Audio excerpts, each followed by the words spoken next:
Do it again, Jake. Jake, come out here and show them what you got here. Dude, exactly. Nailed it. I'm Rich. I'm Frank. And it's people, pints, and possibilities. Yeah. Well, all right. Well, we're not going to do a fancy intro right here. We're just going to get after it, girl. It sounds like you're ready to go. I got my mic fix. That's good. Positive, right? That is good. Do you have a nickname, by the way? Did anyone ever give you a nickname? Yes, I have a few. Are you going to tell us? Oh, you can click it. What's that? Yeah, silence it. Answer it. Oh, yeah, you can answer it. I don't know. There's two in there. So there's an old iPhone that I forgot to put him on pause. Take a picture of him reaching in her purse. This is our. Just get in there. Just get in there. Yeah. If you're on the podcast, you'll get robbed by Jake. You had hundreds of dollars in there, right? Yep. It's Better all gone. Why are you There. getting in my purse? Dude, Jake, what we do, He is blind. Bring it too. to me. He's the There's worst two in guy. there. we distract the guests while Jake No goes concealed rifles through their weapons? purse. No, I did not bring any concealed Okay. weapons. Just the guns that I have. That aren't concealed. They're Perfect. like they're in here. I got two phones, one for the club and one for the. Dang, look at that thing. That's a leapster, Monica. That is, Dude, I edited it. Oh, it's a case. Yeah. Okay, Yeah. Okay. Here, I'll Jake. put 'em right here. I got two phones. All right. What was your question? Do you have a nickname that you'll tell us? The reason is Yes. you're here. We try to get it behind the people. Okay. And your nickname is given to you by the people who care about you the most. Okay, so it's Raw. Okay, so my nickname is Mo. So the people who call me Mo are the people that are close to me or that my family or special friends. They have given me Moesha, which is usually when I'm taking dexamethasone, which is a steroid during treatments where I turn very bitchy. Okay. Okay. So it's Moesha. When Moesha's in the house, so are we getting Mo or Moesha right now? You're getting Mo. Let's go, Mo. Yeah. Mo That was should a be good cool, one. but let's go, Mo. Yeah, let's go, Mo. We have a Is Let's it go, Mo. Martika? Martika is Martha when she's Oh. yeah, well that's when she's feeling good. Yeah. I'm the Vibe Titan I'm the dabbler. and he's the dabbler. Oh. And We can edit anything. yeah. Okay. And So I'm Playing with your mic. excited. I don't know what dude, the are fuck you is okay wrong with over this there? thing. All right, we just we're gonna did get a started podcast, now. Monica. I feel like you've never been there. All right, here we go. Who's My first nervous? time. All right. You or me? We're gonna keep rolling. No, we're great. This is how we roll. This is good. This is a unique, special episode because it's about something so personal, for you. And you're here representing your girl squad. What is your girl? Do you guys have a name? Yes, I know we do. you do. We do. All right, okay. you're representing the squad. I'm Let's just start representing the there. squad. Let's so start there. They're gonna laugh me. So cancer. Fuck cancer, right? Fuck cancer. This girl is here to spread the message. Cancer is ugly and is definitely not the club you want to join. But I'll tell you this. I joined a club that had the most beautiful people that are fighting and surviving and their families. And I inherited a beautiful group of women and families and men who are riding the same journey with me as cancer or caretaking or surviving. And so let me back up. We have lost a few friends recently and in the last couple of years. So the ones that we are here with today, we are called the Cactus Cooters. The Cactus Cooters. And let me tell you, I walked into this one without knowing it because I saw your hats. Do you remember? Yeah, Do you remember when I said that? Yes. Because I talk to everybody and I saw these good looking ladies over here with these hats. And me being me, didn't know what I was getting myself into, which was a great group of ladies. Shocker. But I walked over and said, those hats are badass. I need one of those. You gotta earn And it. I don't know if you remember what Summer said to me. Well, Do you have vaginal cancer? Or she just hit me with are you a cancer survivor? I was like, Speechless. I guess I don't need a hat. Yeah, she got me, but I loved. She was doing it in a friendly way. But you guys were there with pride, and we're with Monica Borla here, who's representing her squad. And I met you guys that day, and I will say, I am a people person to the max. Everyone who knows me, and your group of just dynamic ladies have like an energy that is unmatched when you're all together, and I was very just taken back by the strong just women that are in that group. Yeah, I have to say, they lighten up any room they go into. It doesn't matter what kind of day we're having or who's having the day. We have this bond. We pick up, like we can pick or sense something up. We're like, hey, how's everything going? Are you doing good today? Or it's just a simple like, love you guys, happy Friday. It's every day, you know? And so they're amazing. The hats, by the way, they look like cactus coolers. Exactly. The colors of cactus coolers. And I should have worn it today. It's entrapment, by the way. We'll get a picture of one. Send me a picture. We'll put it up. Rich has a prickly penis shirt. Well, I'm sure Summer can make him a prickly penis hat. She can make anything. The hats were amazing. And hold on, before we get to that, let's shout out your people. Okay, so we have Summer Battle. Yep, and Chris was on here with us. Yes, he did Chris, a great Mighty job. Cat Mushrooms, Yep. amazing. Excellent. We have Brooke Parker. She's amazing. We have Jen Malone. Yes, I said Malone. She's amazing. We've got Adri Karp. She's amazing. We just lost our dear queen, Shannon, a week and a half ago. And then Stephanie Rothbauer was a part of our clan, and we lost her 4 years ago. Matter of fact, we lost Shannon the same day we lost Stephanie, but Stephanie was 4 years ago. Wow. Yeah. So needless to say, my birthday in January, I really don't like the month of January. You know, January. But I kind of figured this out with the group is I said, why are our people passing in January? And as we got together, we said, because 1, they're trying to make it for Thanksgiving. 2, they're trying to make it for Christmas. 3, they're trying to make it for New Year's Eve. And then after New Year's Eve, it was almost like something where they could just relax. So I'm picking a different month for a birthday. What month do you want to have? We'll throw you a party here. You know what? I said summer because summer is warm. Yeah, heck yeah. You know, I should do the date I became disease-free my first time, but I fought it 5 different times that day just kind of deplenishes.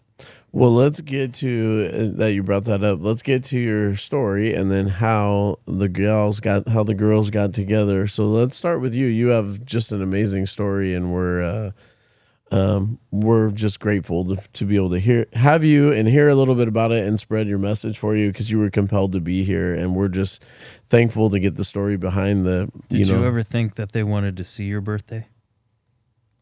You know what? I have to say that's a very good question. So for my birthday this year, and if I tear up, this is why. All I wanted to do was be with the Shannon and our girls, the Cactus Cooters. I just wanted to spend moments with them because we felt like these were the last moments. So as Shannon, as amazing as she is and was, as she was laying there, you know, planning out how she did it, you know, as far as like making sure she spoke to who she wanted to speak to and visit, she said, I want to spend your birthday with you. So we picked the Monday and we met there. And, you know, she was really, you know, she didn't have a lot of energy. And normally it would be one person per visit. But we all got together and we spent 2 hours with her. And that was the best birthday present I could ever have. And shortly, of course, after that is when we lost her. But I honestly can say she's with me every day. She's in my ear telling me boundaries, Monica, boundaries. Remember, for sure. I want you to do boundaries, and I want you to go to Sabe's Wing, and I want you to donate your time. That's what she wanted for me. That's some things that she told me before she passed is, I want to connect you with my friends at Sabe's Wing. I think you would be great for them and for their nonprofit and boundaries. But Yes. Special birthday gift. Very special. One I will always remember and honor. Cool. That was a good question. That was a great question. We've done this is our 47th episode. And I finally get one. Don't lose the magic. Don't lose the magic. Yeah. That's so kind of special too, because it's how it all comes together is 10 years ago, I was under the knife, not knowing what was going to stem from that surgery, waking up to saying inappropriate things because I never had been under any type of anesthesia. I thought my anesthesiologist and the doctor were hot, and they were not. What did you say, out of curiosity? I think my mom gave me some crackers and said, I can't suck a dick like this. Monica, that's going viral. You did this in front of your mom? Yes, and in front of the nurse. So needless to say, the nurse heard a lot, but your mom was probably Yeah, and then I said, "Ooh, he is hot," and my mom kept looking at me, and so when I finally came to, she goes, "He was definitely not hot." Yeah, but you made his day. Hey, I clearly made his day. It's just like beer goggles. How many people do you guys see here? Having a few, and then you wonder, wait, they came in alone. Now they're coming out with something that's maybe a. Oh no, women are safe. We don't judge her. We don't judge her. Oh my gosh. Yeah, so that was the beginning. So 10 years ago. 10 years ago, you're now, was it to yesterday or today? So yesterday, basically it was yesterday, and then they did the surgery, and I came home on the 13th. So 10 years ago. Which is crazy. Yeah. And I didn't know at that time I had cancer. They just said, wow, well, you had a few blood transfusions, you were bleeding internally, you had a ruptured tumor, your one ovary was twisted and basically dying. And we did the best we could at cleanup, but we can't guarantee we got everything.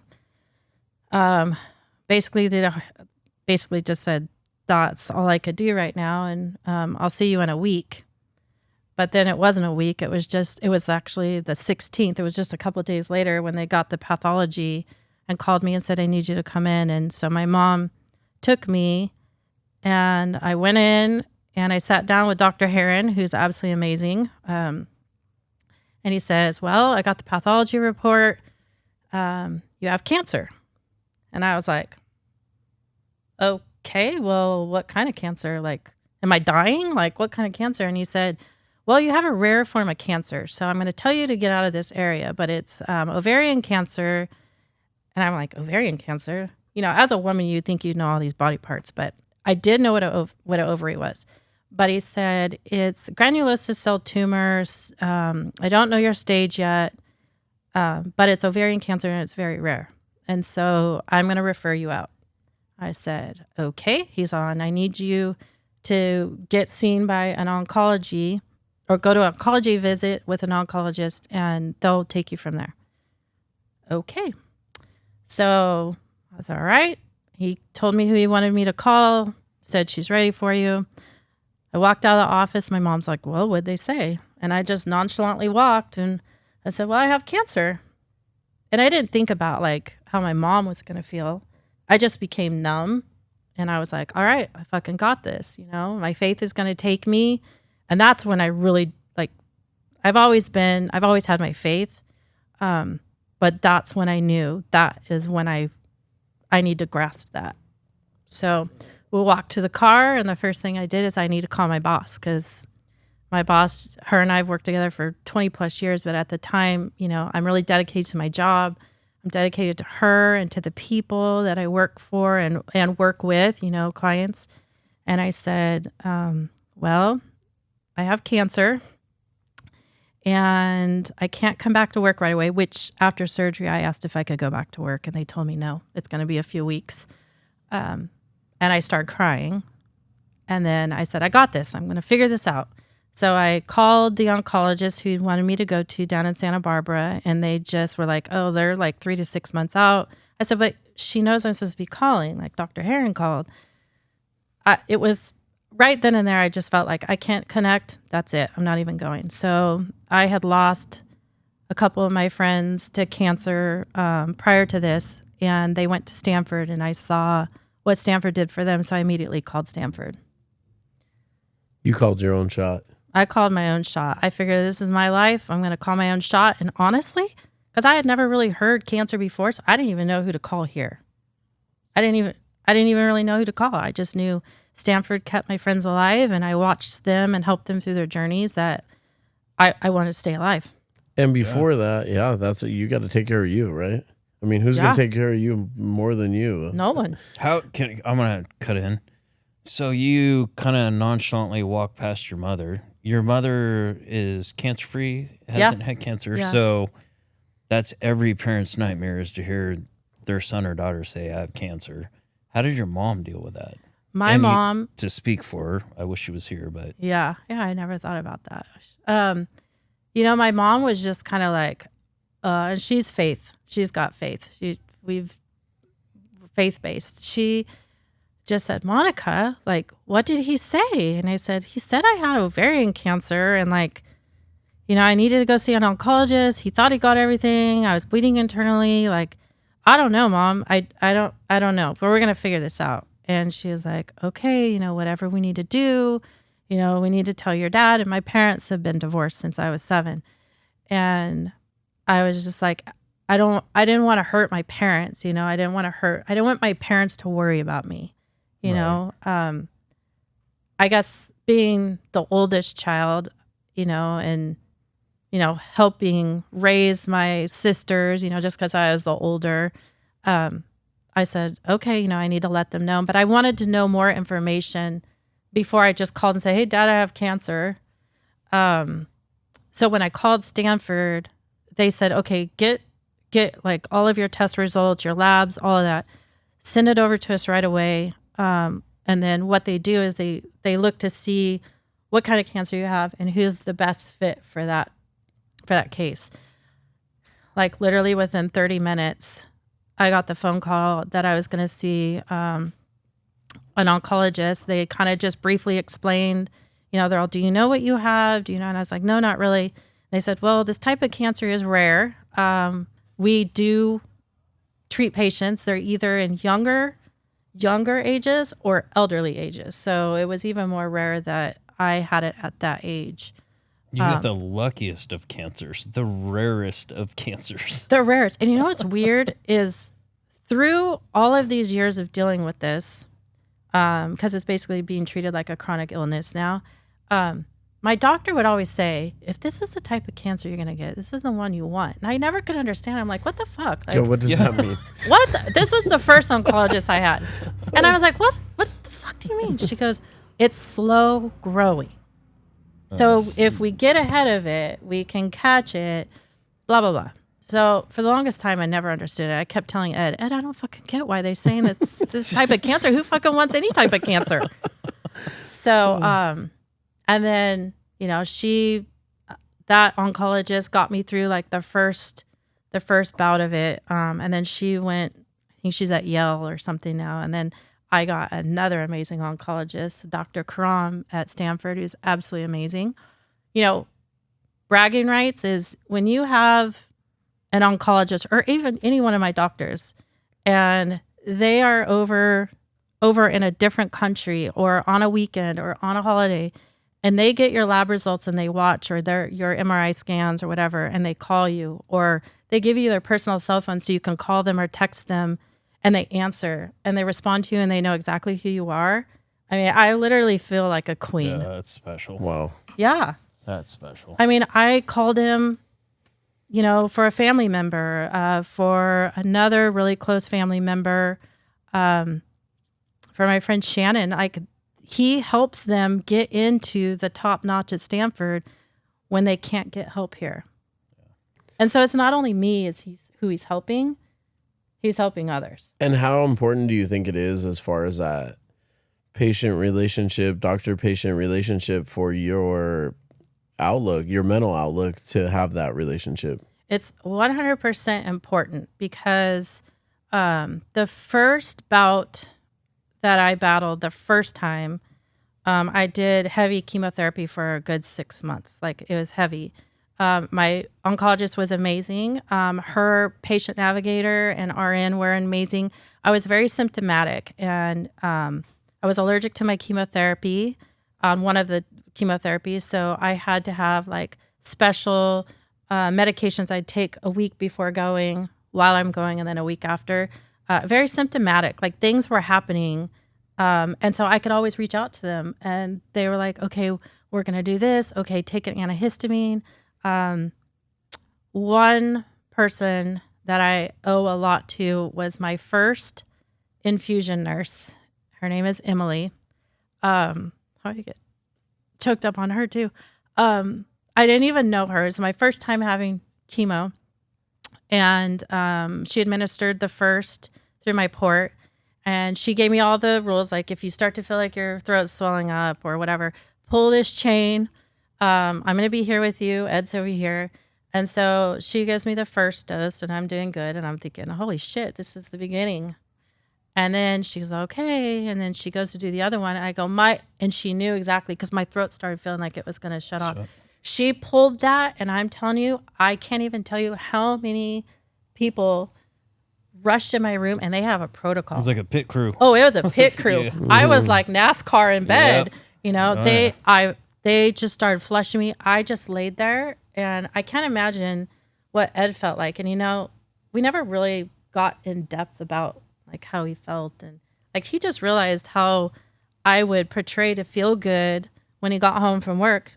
But I only did that because what he did for a living. I was stressful. Yeah. So Emily was amazing. After the 6 hours of chemotherapy, I went and stayed, because I would always stay whether we're at Stanford Guest House, which is amazing for anyone who's a patient of Stanford. It's basically a hotel on grounds that one you can book. They don't charge you hotel tax. If let's just say I booked it like I was going to go to treatment today, and then Stanford called it off, I don't get charged for a room. And they shuttle you to and from if you need. So I went back. We had a nice dinner. And then in the middle of the night, I woke up and I was like, why do I feel nauseous? It was almost like I forgot that I had chemotherapy. And so then it started getting worse. So I said, okay, like here's all these medicines that they give you. I'm like, okay, Zofran under the tongue.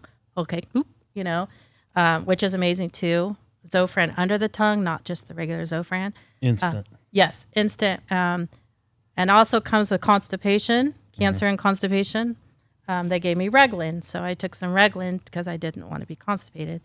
But when I got home, that was a drive from Stanford to Paso, and it was a busy weekend.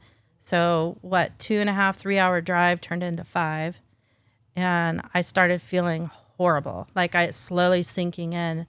And I'm like, oh my God, what do I do? Like, I didn't even ask these questions. I didn't ask how I was going to feel, because I don't know what questions to ask. You only know what you know.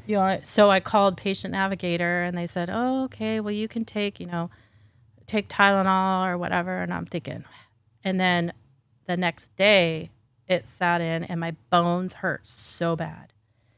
And I literally stalked the Stanford people, because I'm like, I need to know what I can take. And I called Infusion, and Emily was my nurse. She happened to answer, and she helped me. She reached out to the doctors. She's like, okay, this is what he wants you to take. This is what you could do. Take an antihistamine.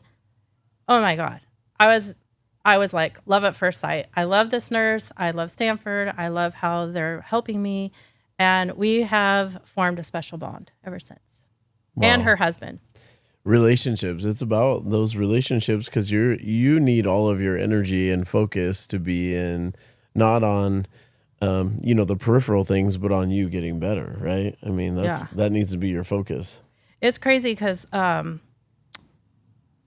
battled it 5 different times. It's come back. I've reoccurred. And one of the times I wasn't feeling good. So the doctor says, I want you to come and get a CT scan with contrast, which means I got to get I got to drink 6 cups of nasty stuff that they mix with a juice, and I have to let it sit for 2 hours before I could do the CT scan. And it basically lights up my whole abdomen. And when I go in to get the scan, and the night before I stayed the night at their house, Well, it was her husband who did my scan. And so that was kind of interesting because I didn't know he was going to do the scan. He had no idea. And so, of course, he can't tell me results. He can't say anything. And I didn't want to put him in the middle, but my oncologist is so good. He literally had it within, I think, 2 hours, and he called me. Wow. Yeah. How many rounds of chemo did you do the first one? Yeah, take us through a little timeline of just so people are out there and they're kind of catching up.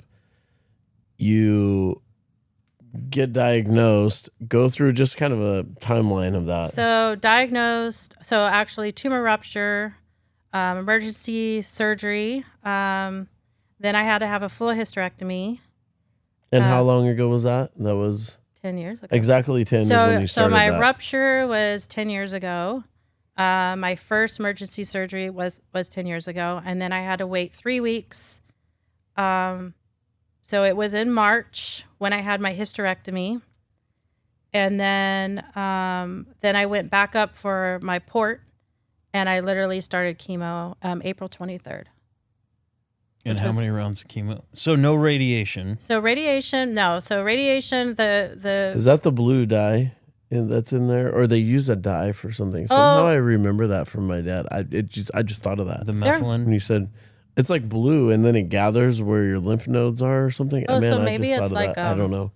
well, That might be old school tactics. That was 1990. there were so many. Now you're really making me feel old. something. I graduated in 92. Dang. Yeah. Oh, so go ahead. I'm sorry to interrupt. No. So you had the chemo. How many rounds of chemo? So I did 6 months. So I had to go every 2.5 weeks, and I did 6 hours of chemo. And it got better and better each time, or worse and worse? So what's kind of interesting is the first chemo I did when I went home, a couple of days after I did that, my hair started hurting. Like literally felt like I had needles. My hair was like needles. I couldn't lay on it a certain way or if the wind blew. So I had my hairdresser at that time, Kate, she came up and she shaved my head. So my mom, close people were there. My daughter shaved her head and my sister basically. And then my boss cut her hair short and her daughter, Danny. She said, "Miss Mo, you look beautiful." I'll never forget that. Never forget that. And she cut her hair really short, not buzz, but cut it short, which I was honored, you know. Yeah, your people are just being there for you. Yeah. Right? So we did that, and then I'd go every 2.5 weeks. So it really started settling in that first time, but each time I went, it hit me harder and harder. Right. And what's interesting though is when I did the treatments, it hit me hard. Like I was off work for about 2 years, medical, and about a day or two before my next appointment, I'd start to feel like I had a little bit of life in me. And then I was like, let's take it away. Here it goes again, you know. But my one thing that I wanted is I wanted McDonald eyebrows. Okay. I said, whenever I lose all my hair, I want to go McDonald's. and get the McDonald eyebrows. Yeah. Hell yeah. Before I shaved my head, I wanted to shave it. I wanted to shave it, and then I wanted to dye it leopard print. But my doctor's like, I really don't want you to put any, stuff in your hair that soaks in your head. Buzzkill. What do they know? Yeah. So the 6th chemo treatment, I had just a few eyebrows left because the first hair that went was my nose hairs, which I immediately went on Amazon and tried to find filters for your nose. Oh, I bet, right? Because it's bad. No one respects what nose hairs Nose do. hairs are amazing. I'm telling you. Keep your nose hairs? Yes. It was the weirdest thing because they filter. Mm-hmm. They filter, and you don't realize all the stuff that they filter. Boogerless. Oh, yeah, boogerless. It was great, hairless. You didn't have to shave, you didn't have to do anything. Right? Yeah. How much time did you save? I loved being bald. Yeah, I do too. It is amazing. I do too. See, I don't have so a when choice. people are dissing you on the less hair, Dude, when they're dissing you on hair, I'm like, you guys have no idea. It's a They bar of say- soap. That's it. They say it's the last hairstyle you choose, and I'm perfectly comfortable with it. You know, some people are very modest. You know, I think I'm a different. I think differently. One, I didn't have the energy for it, and I was forced into menopause, so I was constantly sweating, and yeah, that's right. You hit it all at once. I got it all at once. Rare and jackpot. Sprinkle some menopause on. Oh yeah, so that's where the Cactus Cooter comes up, because when you're in menopause, you get fucked up, man. Oh God. Things aren't the same I hope anymore. my wife is listening right now. It's not. I'm telling It's you not guys, the orange delicious drink that I remember. Oh, that's Cactus Cooler. Yeah, sorry. that's Cactus Cooler. If your wives or holy you know anybody in menopause, you need to be very kind to them. because Absolutely. It is. Compassion and kind and respect. Oh, it Enjoy is. the Panther. I miss the days I used to lose weight, but not fucking menopause. But you know what? I'll take an abdomen full of knife fights any day, as long as I wake up today. Oh, we're glad to be Monica, educated. Yeah, no, you are awesome. Yeah. So that's why, that's why we're called the Cactus Cooters. I went to a summer. This, back to your question on how we all got together. Yeah. So Summer called me and said, "Hey, I'm gonna go to the cancer support in Templeton. They do like a young survivors meeting, and I had gone there previously once, and I didn't connect for various reasons, and it just wasn't time for me, So I hadn't gone back, and she goes, "Yeah, well, this lady is amazing." She asked me, and it was Shannon, and I said, "Fuck it, fine, I'll go." And she goes, "I think it'll be good." I was like, "No, I'll go." So we went. Oh my God, I don't think that place was ever the same after we went, because I'm very open. Yeah, absolutely. And I said, no, we hadn't noticed. Yeah. I appreciate it. Yeah. And I said, "Hey, I don't even remember what they were going around asking everybody." I'm like, "Oh yeah, I have ovarian cancer. It's spread through my whole abdomen, my colon, my stomach, my intestines. Peritoneum," had no idea what that was. Sorry, women. Yeah, I'm uneducated. Uterus. There's No idea. There's all these things that I lost parts of. And so they said, "Well, what have you noticed a change?" And I said, "Well, one, I can't have hormones, so I'm in menopause. It's like fucking Arizona. Like, it's not the same. It's not the same. It's not the same." And so, this is to educate other women out there. It is normal. Sometimes you are not the same.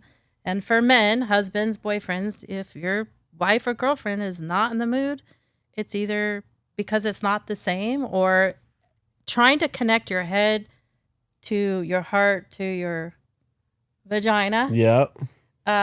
Going through all that is very hard. It's so many moving parts. Difficult. So I was open, and I said, "It's like freaking Arizona down there." And so I said, Cactus Cooter. And then Summer and I started laughing. And let's make a hat. Yeah. And it is a hat. It's coming. Yeah. That's how it came about. Yeah. And then Summer has her hat. She's the hat. She's the hat. She's the best She's hat the hat woman. girl. And she makes the hats, and you guys roll them around with pride. Oh, we do. Entrapping people like me. Yeah. Earned 'em. And it worked. Spreading awareness. Yeah. One dumbass at a time who steps up. Yeah. Come to Caucus. We have a whole bunch of them. Yeah, we got a line full of them. Oh my god. It's kind of funny because, like, if we, do post or Instagram or whatever, we just put CCC because we don't Cactus Cooter Club, Yeah. But we use the little cactus emblem or the cactus. Oh yeah. And so you guys just started getting together. You had met Summer at the same time, and then Jen, and then it just kind of started getting together. Hold on. Can we finish your timeline? Oh yeah. Squirrel. That's chemo brain. It never leaves. It never leaves. I'm going to get you back on track. Okay, so we did the 6 rounds. So we did 6 rounds, and then I had to wait. I had to wait a month, and then I had to go back in and do labs and do another CT scan. By this time, it was in November, and they said, "All right, we don't see any active disease. Your tumor marker numbers," because I have to do 2 types of labs, inhibin A, inhibin B, and a CBC. They came back great. And they said, "We don't know what it was before because, one, I had kept going to the doctor for 3 years and he kept telling me I had E. coli or flu or whatever. He said, I'm going to start these as your base numbers and we're just going to follow it from here." So then I was disease free, and he says, "Okay, like I'm going to see you, because I was going like every 2.5 weeks. I'm going to see you in 3 months. And I was like, no.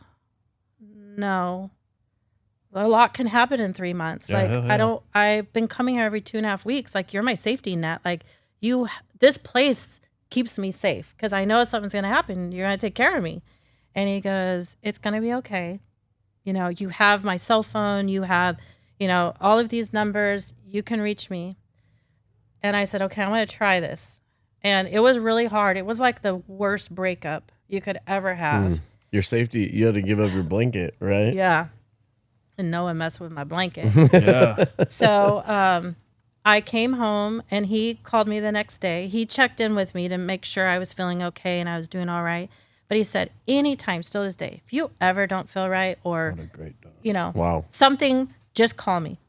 Send to My Health, which is Stanford. They check those. Or just text me or call me.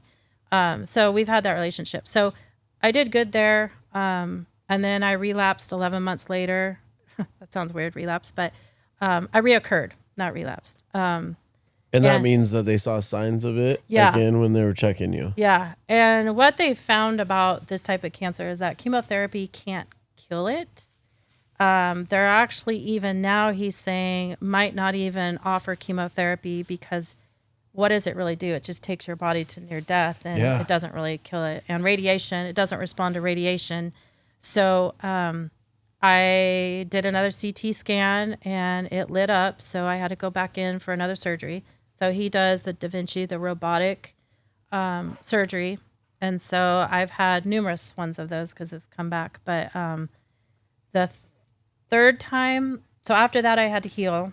And it's usually about 6 weeks that I have to heal from these surgeries. Dang. Yeah. That's it? Yeah. So with robotic, which is amazing. I have hangovers longer than that. That's impressive. Let me tell you, I 6 look weeks and you're right back at it. Yeah. So I'm still like a little bloated, because they fill you up with all this air to try to reach around in there. But so then he put me on a drug called letrozole, which that was a drug that they were trying to use for this type of ovarian cancer to see. It's almost like a chemotherapy drug that would kind of hopefully keep it at bay. That did ruckus on my joints and my hair. My hair got thin. I just wanted to just shave it off because it just hurt. My every joint and bone hurt so bad. I got neuropathy worse than I forgot. I got neuropathy with my first chemo treatment. So like my fingers were numb, my feet were numb, like certain parts of my body were numb. So I reoccurred and he said, that's it. I'm not even going to put you on letrozole, which interesting enough, my insurance wouldn't really cover the letrozole, which I had good insurance. But there's an amazing pharmacy tech at a pharmacy here in town that said, instead of paying $202 a pill, go to GoodRx. Punch in the place, punch in the name of the drug and if it's 10 milligram, and it'll tell you where you can go pay cash price. Wow. It was $10 for 1 month. Okay, so listeners, if you're out there, GoodRx, that's where you need to go. Yes, GoodRx was amazing. Yeah, and that's crazy. And talking about insurance, like we don't have to get into it because that's a whole nother episode. How do you navigate that? We can't even do insurance right now. Is that a nightmare? That'll be another 2 hours. It's horrible, though. It is horrible. Definitely a PPO was amazing. My work has amazing insurance. I was able to just go straight to Stanford. Stanford takes my insurance still to this day. PPO, I had to meet a deductible, which was kind of a lot at that time. So I did take a little bit out of my retirement to pay for that deductible, which was a lot. I did get a GoFundMe, which helped me a little bit too, which I'm so grateful for because, the hotel stays are like $600. There's a lot of stuff. But insurance, I believe it or not, there's another thing. I had no idea this was ever in my future, but an Aflac representative came in. I said, I want it all. I want all of it. And so I had Aflac. And when I was going through my treatments, I was down at the bottom of our property with my granddaughter. She was swinging on a tire swing. And my mom said to me, didn't you get that duck insurance? Didn't you? And I said, Aflac. She's all, are are you sure you didn't get the cancer policy? I said, I don't know. So I get on the phone. Shit, you not. Fuck, you got it. Fucking had the cancer policy. Holy shit. Do you know that helped? Okay, you get money for your diagnosis. You get money for your surgery, certain surgeries. If you have hotel stays, if your mileage going up in there, which I still get mileage back and forth. If you have an MRI or a CT, each chemotherapy, depending on, you got a certain amount of money. You just had to show your after visit summaries and stuff. That helped me survive. What if you didn't have I'm that? watching out. I would have been. I don't know how I would have. What do you think the number would have been? Just off your, it's hard to even know, huh? The difference, $100,000. Oh, way more than that. More. Wait, hundreds. Wow. Hundreds. What a just blessing. for treatments. You know, you've got your mileage, you've got your hotel stays, and sometimes Palo Alto, you would think the weekdays are cheap. No. That's when it's expensive. But insurance, yeah. Having good insurance is great. My husband, he's now retired, but he worked for the state and he had HMO. It's kind of funny because... You retired? Yeah. Yeah, he had his We party should do here. a party here. Yeah, we Oh, did. He had his party We had here. a retire. buddy. Yeah, we had his party here. I just wanted to shout out He to leaves CalCrest. early, that's why. He knows. Yeah. So HMO, well, you have to go through CCPN, and trying to get in with CCPN. Sorry, but That's the correctional. no, it's what is that? Central Coast Physicians Network. Oh, okay. I called there to try to establish being a patient there, and I still haven't heard back from them. Well, there's only 2 physicians. And here that was anyways. 3 years ago. I literally tried to get into a cardiologist. Actually, I have a cardiologist here who's absolutely amazing. But I hadn't been a patient there. I hadn't gone there. So try to reestablish. But it's amazing the people that you know, because when you know him and his wife and you're not getting phone calls and they know you're trying to get in, they hook you up. So, yeah. Oh, the Central Kudos Coast to is Dr. Dennis. Magical. Amazing. Unless you have health issues. Yeah. Yeah, no, there was some struggles there in the beginning, that's for sure. And you found your way. Yeah. Like you made your way. I made my way. What's kind of funny is, so I was up at Stanford having chemotherapy. And as I was walking to chemotherapy, my phone rang. Now, mind you, when I had my rupture of my tumor, I had technically had an appointment with a doctor that coming Monday for the same reason of why I kept going. Now, you trust your doctors, so you don't really know not to trust them because you're trusting them, right? So I had no idea 3 years I had ovarian cancer that was just growing. But I got a phone call and I answered it. And I had, after my surgery, I called and canceled and said I won't be coming to my appointment because I just had a tumor rupture and now I'm fucking got ovarian cancer. Thanks a lot. And just take me off your books. She's like, oh, okay. Like, that was shocker. You heard him swinging on the golf course while you were on the phone call? Who knows where he was?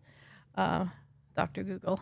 Anyways, As in Google. Like, mind you, I'm not the only one that's been misdiagnosed for ovarian cancer. So you just to clarify for the audience, you had been multiple times, kind of to wrap that into one thing. You had been multiple times and you knew something was wrong with you. I knew something was wrong. How was I getting that big, constipated, backache, migraines, cramps? I thought, shit, this is the worst PMS I've ever gone through. And then I was like, yeah, menopause, no more periods. Nope, that wasn't it. And they were telling you were fine. Yeah, I had the flu. I had E. coli, which all the tests came back. And what my doctor said, if Stanford doctor said, if they would have read those tests, they would have had an inclination that something wasn't right. And it took literally About 3 years. Yeah, 3 years. So when my oncologist said, well, if you're going to have cancer, this is the one they have. It took 3 years to burst. And you're tough as shit. So, like, on top of that, you were just toughing it out the whole time, was. you know? Yeah. I was like, oh, yeah. And no worries. where did that come from? Because a lot of people diagnosed, woe is me, oh God. And you probably went through a little bit of that. Did you notice a lot of, my first question, where did the toughness come from? I think my parents and my grandparents. I think I saw toughness growing up. I saw how to be self-supportive, strong, how to go after what you want. work hard, speak your mind. And I was a single mom. So I had to really learn how to fight for me, my daughter. So that, that came into, and I think my faith. Good. And you're also not only fighting for yourself, but all of a sudden now you're dealing with people around you that have no knowledge of what cancer and all that is. So now you they want to support you, but do you feel like you were kind of supporting them, kind of helping them? Like, yes, like while I was going through mine, I also had to remember what my caretakers and my family and people around me were going through. I more wanted to focus on, like, cancer started like consuming me, and I didn't want it to consume me because when it would start to consume me, I felt more sick. And so it does like this mental thing to you, like it wants to fuck you over. And literally it's the hardest mind fuck you'll ever have. And I just kept saying, fuck you. That's why I say fuck cancer. No, I'm going to fucking get out of this bed. I don't care what I have to do. I'll be a sloth, but I'm going to fucking get to that shower. yeah. So, and I wanted to focus like, hey, how are you doing today? Like, how's everything going with you? Or, hey, honey, how was work? I wanted that because I was in my bed sick the whole time. I just wanted to focus on others. And you didn't want them to treat you like you were sick. No, I didn't. Because you have those people, and a lot of cancer patients or survivors, fighters out there will hear this. Everyone gets those, oh, I'm going to take a picture with a sick girl. Oh, I want to come around when you're sick. But when you're not sick, where do they go? I say it's a time where God weeds out your garden because you learn who your real family is. So true. Who your real friends So are, true. who are acquaintances. I think that's with everything, not just cancer. But I had some friends that I thought I would hear from that I didn't, and it literally broke my heart. And I think I have forgiven them. They probably have no idea that it's them. But I guess I have to understand. I understand now why, because it may be hard for someone to see someone you love. Yeah, scary for people. But then as a cancer patient, you want closeness. You want your tribe. Yeah.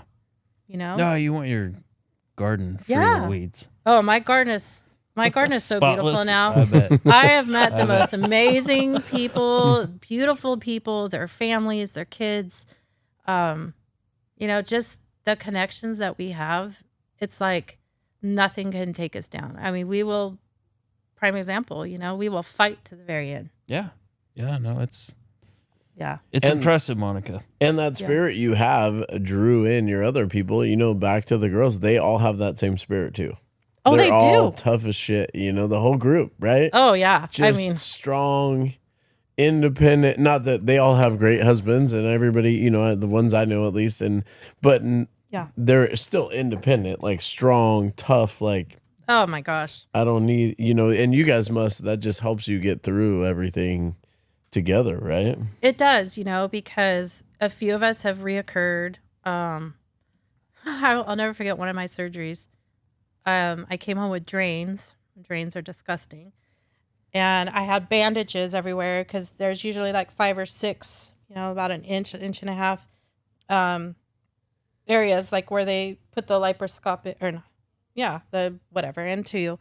I called Summer, will you please come over and help me change my bandages and help me with these drains, because some of these women of my friends who had different cancer know what drains are, and I didn't, and I was too scared to flush them by myself. So she's come to my aid, The NASCAR pit team came. Oh yeah, I'm all Dude, I feel like if the Cactus Cooters were a motorcycle club, you'd be like the 1%ers. Oh yeah. I wouldn't want to fuck with you guys.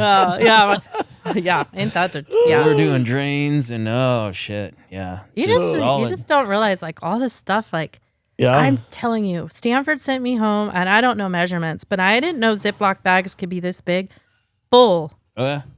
Narcotics, everything you can imagine, and I can tell you a story. My mom passed, and so I remember going home, and just emptying her medicine cabinet. And I didn't know what to do, so I just put her all in the toilet, just flushed. Yeah. I clogged the toilet with that much pills and medication. What type of cancer did she have? She had breast cancer, and it spread throughout her body.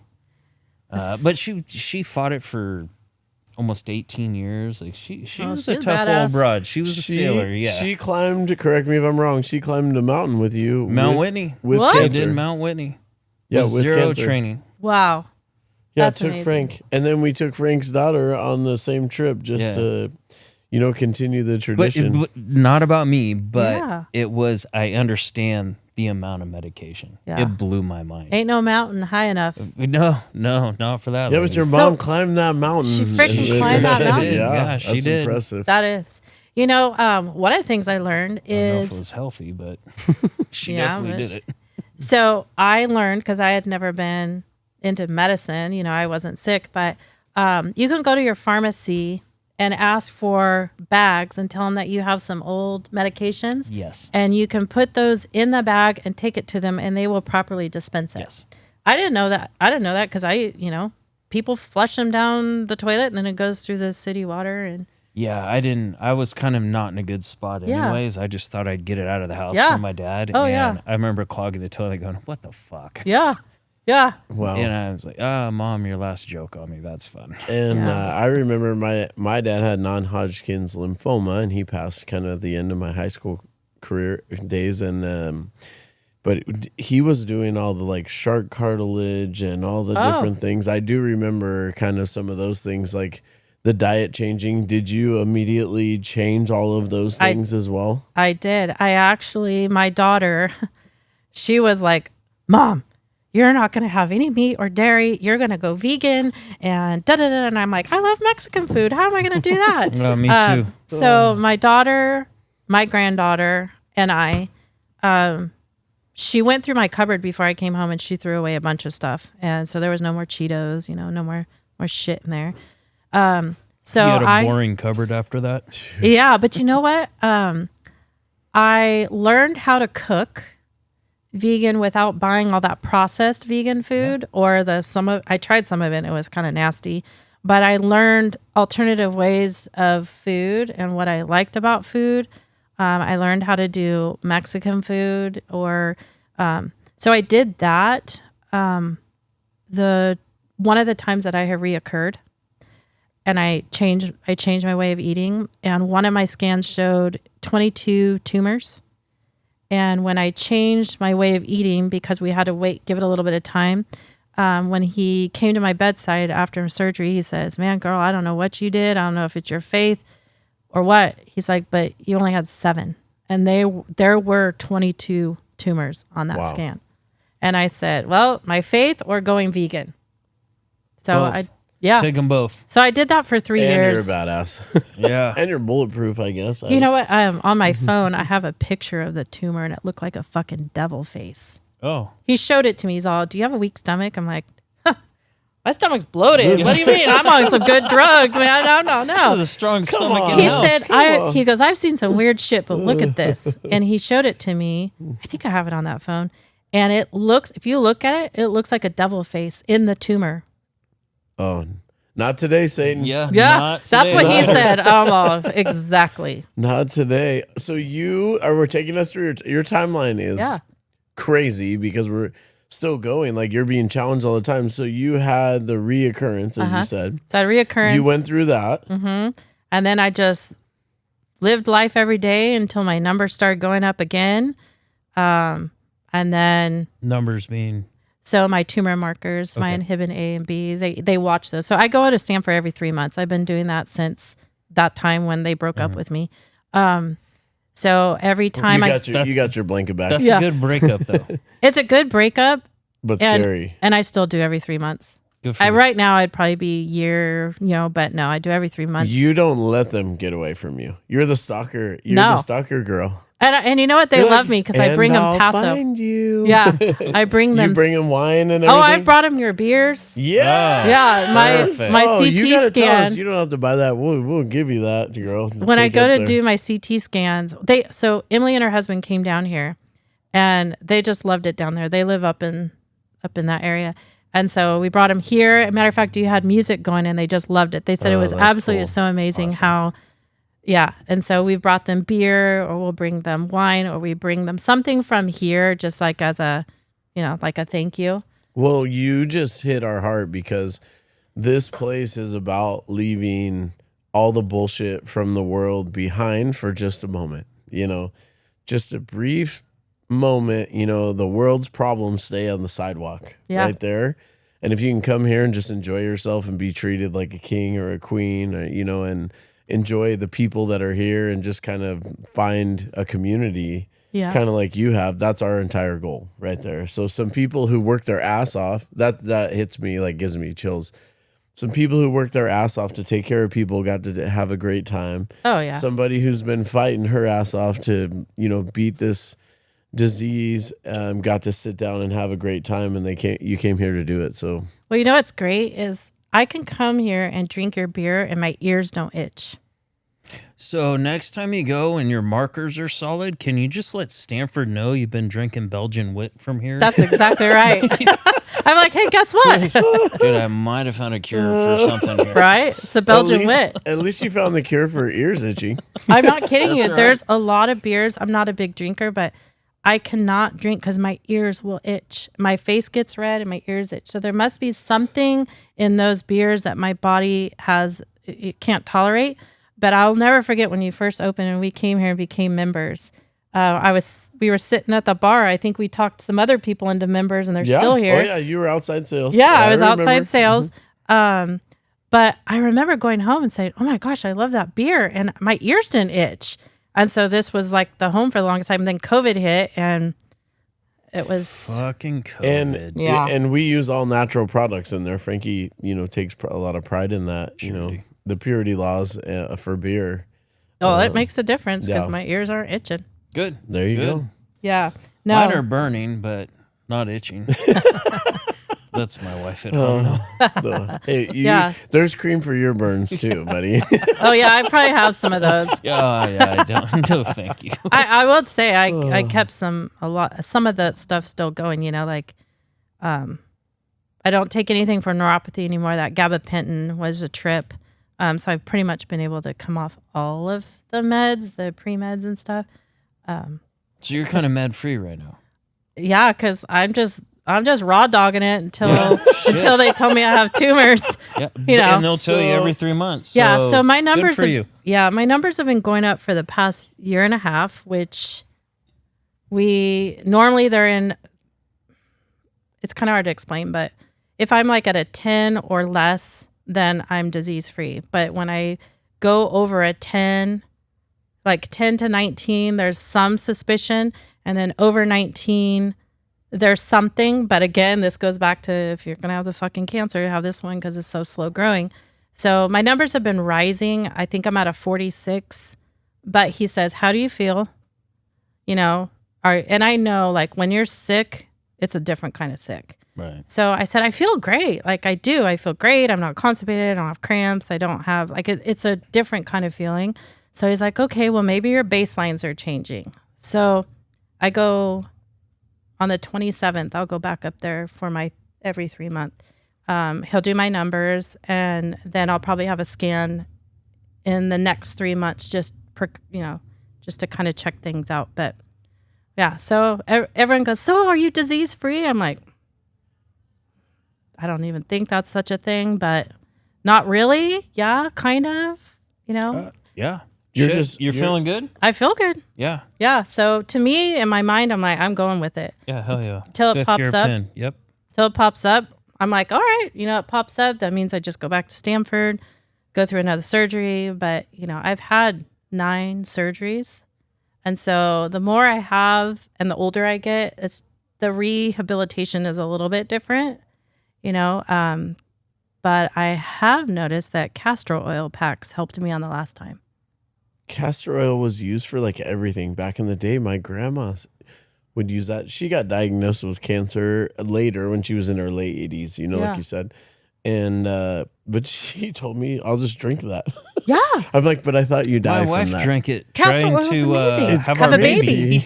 Castor, So it's going to slide it out. I'm like, Oh my I'm not sure how gosh. that works, honey. And but it gets rid of like moles and all. She was telling me all this stuff. Like, oh, you don't know? They You don't can like light a it. lantern You know, with like it. gophers Like, don't fuck like it. I thought it was like oil from Kragen. What the hell? Oh, Kragen's not even a That's thing anymore. castor oil. Oh, yeah. It's a little different. So I was going down rabbit holes because I did not want to take narcotics for many reasons. That's yes. I did not oxycodone, OxyContin. I had tramadol. I had all these different drugs, Demerol, and mind you, some of them made me feel better. But I knew what was going to happen. Either A, I could be dependent on those, which I didn't want to be. 2, they're going to make me so constipated that it's going to be worse than chemo treatments, which I have gotten to that point at some times. So I needed to figure out a way how I was going to get better. And so I saw castor oil packs. And so I ordered this, I don't even remember the brand, castor oil, and I bought the abdomen one. I took one OxyContin at the hospital before I left because I was going to have a drive. Great stuff. Then when I got home, I just strictly did like heat packs and I did castor oil packs. So define castor oil packs. So you get if you go, I went on Amazon to get the abdomen. It's like wool or like a soft wool. It's almost like a blanket with ties or like I don't know what you And it call has castor oil. No, in you it? get the castor oil and you put it on there. Okay, you put it on there. Oh, so you're not taking Oh, it. No, it's you put it on topically. this Topically. topically. And then you put it on there, and then I being put all a smart. heating pad on top of it. And so I put the heating pad on for 30 minutes, and then I slept with it on there. I didn't have any other pain med after that. Oh, And I'm telling you, the healing from that last surgery was so much quicker. Okay, Wow. so that makes me want to ask you, which I'm going to. It's your show. Yeah, sorry, your show. So the pharmaceutical, all that. You looked at like natural healing. Mm-hmm. Have you looked at anything else in the way of how can I fight this in the way of herbs, different spices? Mushrooms. Yes. Mighty yeah, cat mushrooms. Because they swear by it. I The need to start turkey doing tail. the Chris is coffee. amazing. And go ahead. Yeah, Go ahead, girl. Chris is amazing. Mighty cat mushrooms. Yeah, He's amazing. Him and Summer. I've watched it from when Power couple. he Those grew two. it in his garage. Yeah. Badass. I'm so proud of them. I'm proud of him. He is literally off the hook. So proud of him. But yes, I did. I even thought about going to like Mexico Yes, or I was Costa gonna Rica. But honestly, I ain't gonna lie. I mean, all of the finances with cancer, I did have one GoFundMe, which helped me at that time, but I've literally been doing it on my own. I took stuff out of my 401k to help me survive. And so I not depleted it, but I did some of that. It's just too expensive. Like I haven't been on a vacation since 2011. My vacations are Stanford every three months. Which is not a bad. No, it's not. I mean, I Yeah. go and eat great food and, Well, when you're in great care, but I was just curious about, I hear about the Mexico, the Costa Rica. yeah, a girl I went to school with, and I don't know what kind of cancer she was diagnosed with, but she went to Costa Rica and she did a lot of high vitamin C and stuff. I know that helped her.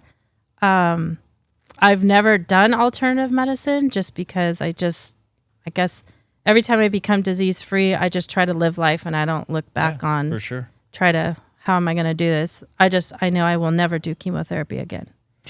Yeah. By choice. Just done I'll with it. live my life just the way I want to live it. And when it's my time to go, it's my time to go. Just because it breaks you down so bad. Oh, God, that almost killed me. Yeah. And the point of it is to almost kill you, right? I mean, it's the white blood cells that they're trying to lower. Yeah, it literally almost killed me. One time I had so much fluids from the tumors that I could barely breathe. So that was one of the things I ran into. And then it made me, literally took me down to where I would slither off my bed and slide on my floor to get to the shower. And I would just pray that I could take a shower. And it literally, one time the doctor's like, you know, because it got really bad. And my doctor and I had this conversation, which not everybody really knows, is, you know, it could go one or two ways. So you need to be prepared. And so I started writing letters and I started writing things. And when I was back at work, she was my work wife. She left me, unfortunately, to retire. But I'd say, oh my God, play this at my funeral. I want this song at my funeral. I started making it as, you know, I really had to get dark and deep with how I'd want my eulogy, you know, all of that stuff. So I have that saved in my phone. I have letters saved in my phone because I just don't ever know when, right? And I had to face that fact. Yeah. And so then, you know, fast forward a few years, when we'd be at work, we'd hear the song. I'm like, oh my gosh, put that on my list for my funeral songs. And she's like, Monica. And I'm like, no, seriously, like, you got to prepare for this. Yeah. Like, shit's real. Like, we never know when our day is going to happen. And I think I was more raw because I had faced that.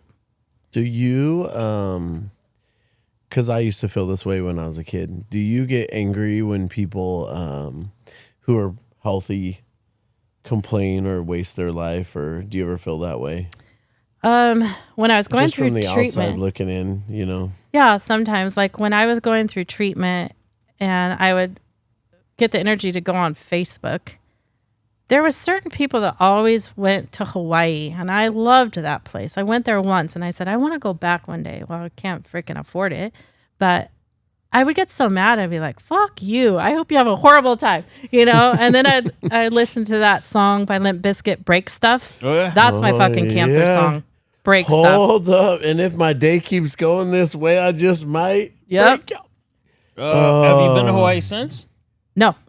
All right. Bro, we're going to fucking figure doing this Hawaii out, night here. dude. We can't no, see we're you doing there, Hawaii but we're bringing night. you here. Oh, no, we can send her there. Fuck yeah, we're going to get people to come to Hawaii night to raise money to send her to real Hawaii night. Come on, Frank, don't think so small. And do like don't think so small, buddy. Hey, yeah. I don't know. I love you, Monica, but I've never been to Hawaii. She beat cancer. Well, who should go? You or her, motherfucker? Okay, fuck you. Well, you know, it's kind of both go. This is a family thing. We're right, going to Hawaii.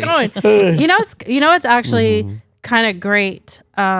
Is obviously I think I'm either too old or I'm too far out, but I mean, I don't know. I keep reoccurring, so I don't know.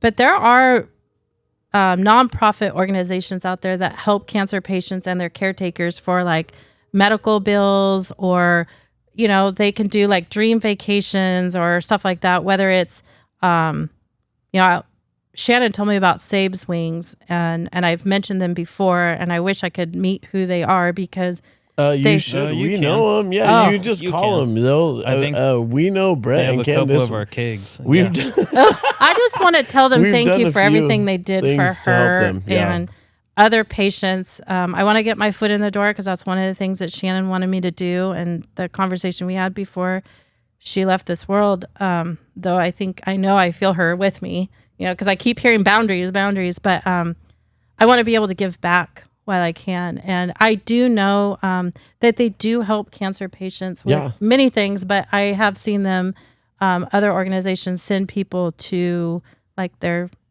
vacations. A friend of mine, Brooke, went on one. So it was really good to see that, that they can brighten a patient's day or a caretaker or whatever. But I'm going to give you Brett's number, because I have it. We've helped him, or we've worked with them and did beer and all sorts of events with them, and you call them. Yeah. Because they're good people. Yeah. I'll be like, hey.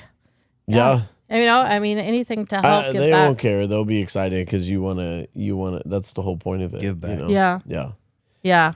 Yeah. So anyways, I've reoccurred a few times, had some surgeries, lived my life. I finally, right before I got diagnosed, Ed proposed to me. And we were engaged for the longest time. But the whole reason why we were engaged for the whole longest time is because I ended up getting diagnosed and I had a lot of medical, and I did not want him stuck with anything that my insurance didn't pay. I figured if I'm going down, those bills are going down with me. So finally, you know, a couple of years ago, we were vacationing at Rava. at Kava, excuse me, not Rava. Yeah, Okay. Rava too. Beautiful They're spot. amazing. Either way. They're Yeah, amazing. good I call. have to hands down. Yeah. They're amazing. That's a staycation right there. Yeah, staycation. They're amazing in so many different ways. I get teary-eyed on that too.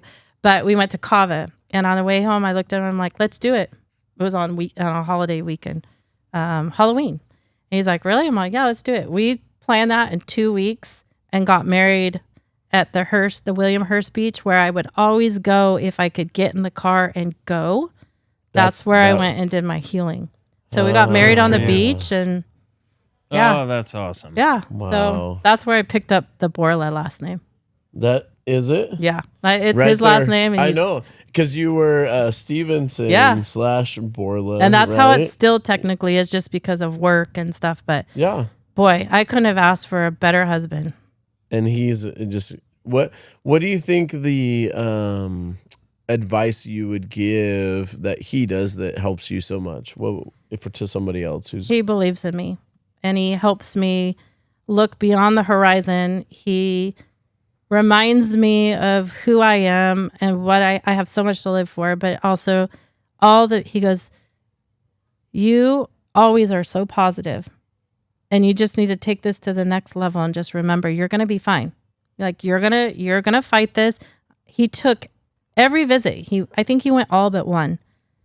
And I would always tell the warden he was working with or whatever, I'd be like, "Hey, thank you. Thank you for letting him help me, during that whole time." And he just always helped me stay positive. Him and my family would take care of me. They wanted me to just take the time for me, but also to shine the light, to remind myself that I could do it. That's awesome. I told him, I'm like, "It's okay, honey, you can run. Like, if you don't want to be with this sick girl." I looked like Austin Powers, that little dude, the little bald goo, yeah, that like blew on his finger. $1 million. Oh, I straight up look like that. He has a video that I said, "Don't ever show anybody until the day I die." But he just and he said no chance in hell, girl. nope. He says, I love you through thick and thin."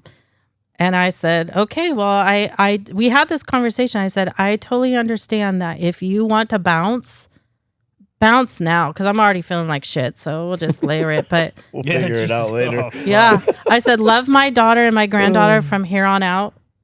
Treat them as they're yours." And I've always loved his kids and saw what his kids went through while I was going through it. Right. But yeah, even now I'm like, look at me. I'm freaking married. I never thought I'd ever do that again, and cancer changed me. Sound like you got a true man. He's freaking rock That's star. pretty impressive. You're kicking ass. You're inspiring us. Gosh, It's just what have to what be do you grateful. go ahead? Frank usually gets the last word, but I do, but what do you I want to was say? actually going to give it to him this time. No, I want to give you the platform. I think. What do you want to say to people out there? First, I want to ask first question. Have the girls thought about getting a podcast together? I have been wanting to do a podcast. So yes, You have. need the girls on the podcast. So here's the thing. Like, get your own. Do it you right can here. use ours. Shit, Right you here. can start here, and if you like it, I love it. So I here's think your ladies need a fucking podcast. so I had goals once I became disease free. This is gonna sound really funny, but I wanted to do stuff on the bucket list. So I wanted a Louis Vuitton. So I got that my first time I was disease free. What is that? It's a purse. Oh, it's oh. it's an overpriced Yes, I knew purse, that. I but knew it that. was I knew thought that. you It were was a saying bucket so your list. wife I thought she meant go wouldn't somewhere. want one. Oh, No. a purse. a There purse. you go. Fuck. All right. And so I went into Palo Alto, bought one. They said, "Oh, what's the Check that shit occasion?" off And the I list. said, "Well, I really can't afford it, but I'm going off my bucket list because I'm who knows alive. how long." Yeah, I'm alive, Hell motherfuckers. yeah. Let's go. I want to play soccer again, which my bone density is still too low, so I can't play soccer. I used to play soccer for Templeton. I was one of the You first do it girls. on the Wii. Yeah, or on my phone. There you go. Check. I want to take a vacation, and Where? I wanted to go tropical, Hawaii. warm. Yeah, Hawaii. Hawaii, come It's on. just You're not beautiful. paying attention? Yeah. No, I know, but there's. Maybe she changed her Oh mind. yeah. No. All right. All right. Yeah. I apologize. It's your bucket Yeah, list. fuck. Yeah.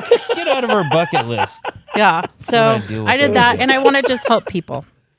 Well, you are. Okay. You are right now. You and are. I just, Yeah. and I just want people to know that when you're diagnosed, you're not alone. There's people out there like me that are willing to, lend a hand or kind of give you, like little insight. I mean, no cancer is ever the same and nobody's treatments are ever the same or their bodies. But I mean, I could say, hey, this is a good place to stay at Stanford. It's a good place to eat. These are good doctors. Yeah. These are the best times to leave. You get mouth sores, ask them for this. Constipation, ask them for this.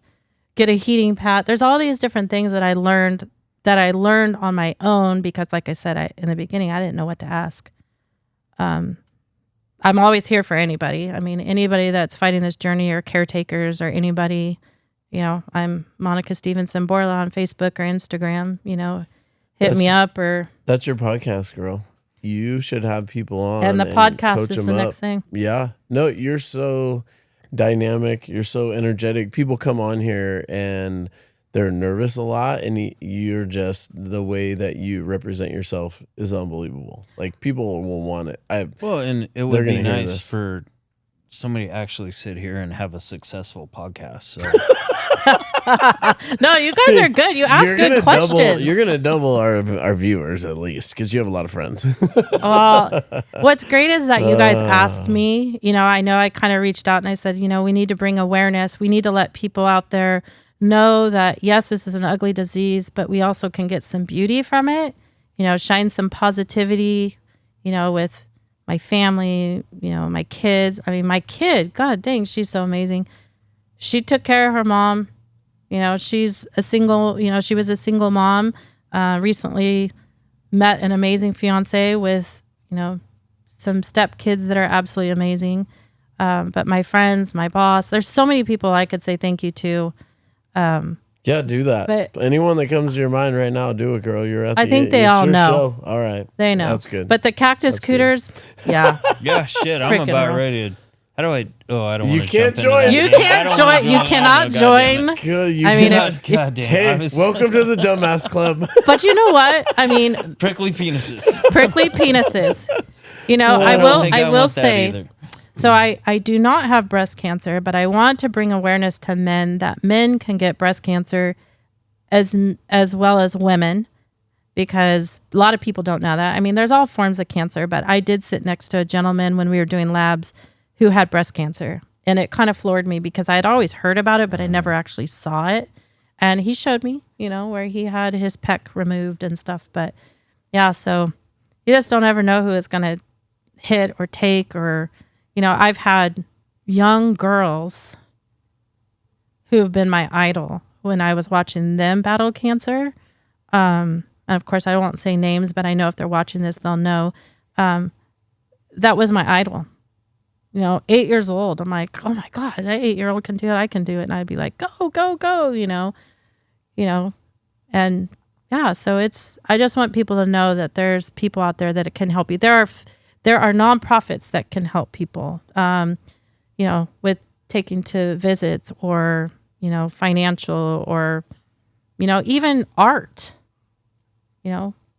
So, yeah. Go get involved. Go do something. Help raise money. Go volunteer at the hospitals. Go any way you can, right? Yeah. I mean, giving back is huge. I tell Ed, man, one day when I retire, I want to give back. I want to go do something that I can give back to people who were like me or caretakers, or if I know somebody that needs a ride to treatment, I'm on it. You could be a stranger. I'll take you, That's so, yeah. But no, I just appreciate you guys reaching out because I think that cancer's out there, but it's not really out there. People don't talk about it like they should. And with that being said, Monica, you're a freaking warrior. I know we don't make light of cancer. Sometimes we talk about it. Humor for me is how I deal with very heavy things. And I know we've probably laughed a little bit through this. No, me too. I'm the same way. But we're talking no joke shit here. I mean, he lost a dad. I lost a mom. Yeah. It's how can we get together and help people, number one, understand. Yeah. Number two, have the support that they need. And number three, just create a Cactus Cooter penis prickle or whatever that we need to. Your own tribe. Yeah, your own tribe. Your clan to get together because I've seen it. Yeah, and you were downplaying Monica. I know what chemo looks like. Yeah, it's ugly. It's a fucking beast. It's disgusting. It is. And I've worked with some very tough men. I still do. But to see what people go through with chemo, hands down, you're the toughest fuckers I know. We don't have a choice. No. Well, no, that's it's not fuck true. around and find out it's Fafo. You do have a choice. We do. You're right. We do have a choice, but. And you chose to, I'm going to take this head on. Let's go. And you have a lot of trust, and it sounds like you have that beautiful blanket at Stanford, and it's done very well for you. It's done really good for me. You know, there's some good oncologists here. It just wasn't right for me. You know, what's right for me isn't right for others. But I have to say, there's Surfing for Hope. Yep. Which is absolutely amazing. That's awesome. I did that. They also have it for kids. That's another thing I wanted to say. So there's all kinds of things that are out there. It's just you have to know where to find it. So, and it's not hard. Do the Google way, and where do you want to go? Instead of go out and play golf or tennis or pickleball or go drink at a winery, hey, why don't we go support something this weekend on a Saturday? Yeah, and it's there. Yeah, it's there, and it definitely helps in all different ways. Yeah. Well, you're an inspiration. We love you, girl. Oh, I love you guys too. Thank you. Thank you for allowing us to, because I say us, because I've got the girls on my shoulders. Oh, yeah. You got everybody. You're going to bring them in here. Girl. You can use our stuff. We're starting it. Come on in. I remember Shannon when we told her we wanted to do it. She thought, oh, good Lord. Because she was our queen there when she was at the cancer support, and then she went to Hearst. And sometimes she had us do this one lesson. It was called The Well, and it's like, what fills your well, and all this stuff. And I think she was like, oh, good Lord, Monica. You know, like, oh, Monica's the one that just has the no filter. That's perfect. You'll be in charge of all this. And I told her, I want a podcast. She said, well, I'll come on your podcast. But I'm like, oh, no. We're going to be raw. We're going to tell it like it is. So that's what they need to hear. Yeah. I don't want to sugarcoat it. All right. No. Well, we launched it here, so you're in now. Yeah. So, all right, cheers. We appreciate you. Cheers. No, I appreciate you guys too. And cheers. Fuck cancer. Yeah, fuck cancer. Just like your bracelet. Oh, yeah.